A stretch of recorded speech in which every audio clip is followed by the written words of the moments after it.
রাজ্যের মুখ্যমন্ত্রী মমতা বন্দ্যোপাধ্যায়ের উদ্যোগে দীঘাতে তৈরি হয়েছে জগন্নাথ ধাম। এতদিন হাজার হাজার মানুষ দীঘাতে যেত কেবলমাত্র সমুদ্রের টানে। এখন সমুদ্রের পাশাপাশি লক্ষ লক্ষ মানুষ প্রতিদিন ছুটছে দীঘাতে জগন্নাথ ধাম দর্শন করতে। দক্ষিণবঙ্গ রাষ্ট্রীয় পরিবহন সংস্থা বর্ধমান ও হুগলির মানুষকে সহজে দীঘা পৌঁছানোর জন্য বাস চলাচল শুরু করলেন। বুধবার দক্ষিণবঙ্গ রাষ্ট্রীয় পরিবহন সংস্থার অন্যতম সদস্য মানস মজুমদারের হাত ধরে মেমারি থেকে বঞ্চি, পান্ডুয়া ও মগরা হয়ে একেবারে দীঘা পর্যন্ত বাস চলাচল শুরু হলো। এই প্রসঙ্গে মানস মজুমদার জানিয়েছেন, এলাকার মানুষের দীর্ঘদিনের দাবি মেনে এই বাস চলাচল শুরু হলো। এতে এলাকার হাজার হাজার মানুষ উপকৃত হবে।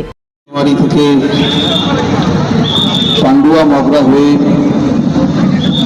দীঘা পর্যন্ত যে বাস তার চলাচল করবে, তার শুভ উদ্বোধনী অনুষ্ঠান। এই অনুষ্ঠানে আমাদের মধ্যে উপস্থিত আছেন আমাদের এসবিএসটিসি চেয়ারম্যান সুভাষ দা, প্রাক্তন বিধায়ক। এখানে আপনাদের মেয়রের বিধায়ক, তিনি একান্তিক প্রচেষ্টা যদি থাকে আমরা আশা করি এই রুট অন্যান্য রুটের মতো হবে না, যে বসে না হলে পরবর্তী সময় বাস তুলে নিতে হলো। আমরা আশা করবো এই রুটে একটা বাস নয়, একাধিক বাস আগামী দিনে চলবে। এবং চেয়ারম্যান সভাধিপতির যে দাবি যে এই রুটে এসি বাস দিতে হবে, সেটা লাভদায়ক হতে পারে অবশ্যই ডিপার্টমেন্ট আমরা সবাই চিন্তা করবো। যাই হোক, আপনারা আজকে যারা এই উদ্বোধনী অনুষ্ঠানে এসেছেন আপনাদের সকলকে প্রণাম, শ্রদ্ধা, সালাম, সম্মান জানিয়ে আমি আমার বক্তব্য শেষ করছি। নমস্কার, সবাই ভালো থাকবেন। দেখুন, এটা আমাদের সকলের জন্য একটা আনন্দঘন মুহূর্ত বলতে পারি, কেননা দুটো জেলা আপনার বর্ধমান এবং হুগলি, এই দুটো জেলাকে কানেক্ট করে আমরা দীঘার সাথে সরাসরি সংযুক্ত হব। এটা আমাদের সকলের জন্য একটা আনন্দঘন মুহূর্ত।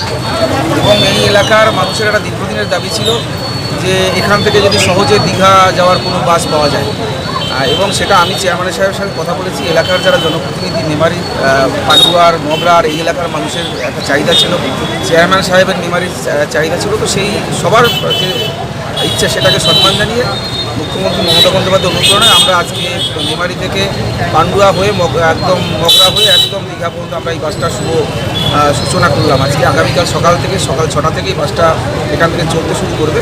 এবং কী শিডিউল হবে ইতিমধ্যে আপনারা জানতে পেরে গেছে। আমরা এই উদ্বোধনের মাধ্যমে একটা কথা বলতে পারি যে একটা সময় মানুষ দীঘায় ঘুরতে যেত, কিন্তু সেখানে জগন্নাথ ধাম বাংলার মুখ্যমন্ত্রী তৈরি করে দেওয়ার পরে সেই জগন্নাথ ধামে যাওয়ার একটা সহজ মাধ্যম এসবিএসটিসি দক্ষিণবঙ্গ রাষ্ট্রীয় পরিবহন কর্পোরেশন তারা কিন্তু তৈরি করে দিয়েছে।